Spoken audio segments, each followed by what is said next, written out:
Welcome back. It's been about 2 months since that big PG&E outage that knocked out power to about half of San Francisco on again, off again over the span of several days. And that was followed up by at least two more large-scale outages across the city. So it is no surprise some lawmakers and residents decided that they've had enough of PG&E. Which is why tomorrow, State Senator Scott Wiener plans to announce a path to potentially break up with PG&E. Amanda Harry has more on the feasibility of legislation like that. Just 2 months ago, a massive power outage left parts of San Francisco in the dark for days. Now some lawmakers are trying to make sure it never happens again.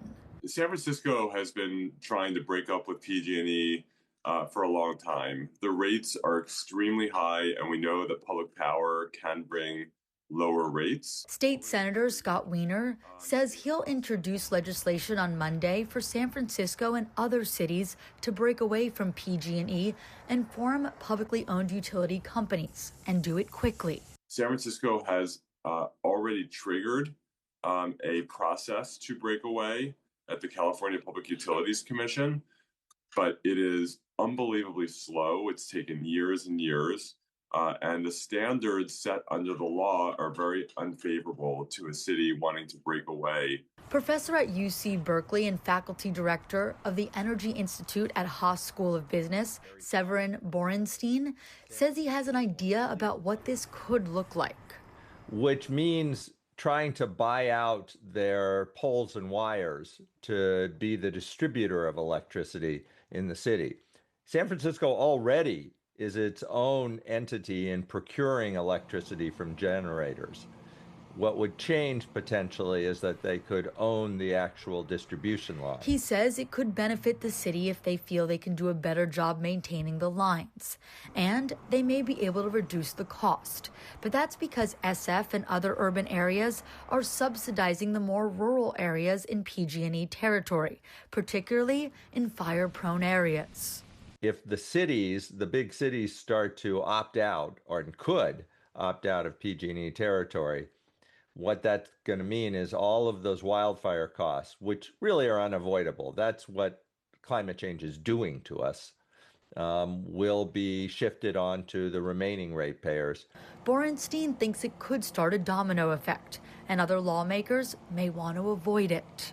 I don't think the legislature is going to be very supportive of this, because I think a lot of legislators understand that if we go down this road, there's going to be a crisis in the areas that are left holding the bag. Alameda and Palo Alto already have city-run utilities. Wiener believes San Francisco can join them. Right now, PG&E, it is a publicly traded corporation. It is beholden to Wall Street and investors and its bottom line. And public power allows you to break away from that and to focus on the public interest, not on the needs of shareholders. Let's bring in Supervisor Alan Wong. Alan, your District 4 was heavily impacted by the PG&E blackouts. We just heard from experts that say breaking up with PG&E isn't impossible, but it's going to be difficult and expensive. What are your thoughts about the feasibility of it? In terms of moving towards a public power grid, in principle, I am supportive of such an idea. And at the same time, as we consider these options, we need to make sure that we're looking at the fiscal implications and the operational implications as well. How much does it cost? Can we afford it as a city? Do we have the staff to operate it? Do we have the technical expertise? So I remain open-minded to the idea, but there's a lot of questions to sort out. All right, District 4 Supervisor Alan Wong, thank you so much for your time this evening. Thank you very much. Have a good evening.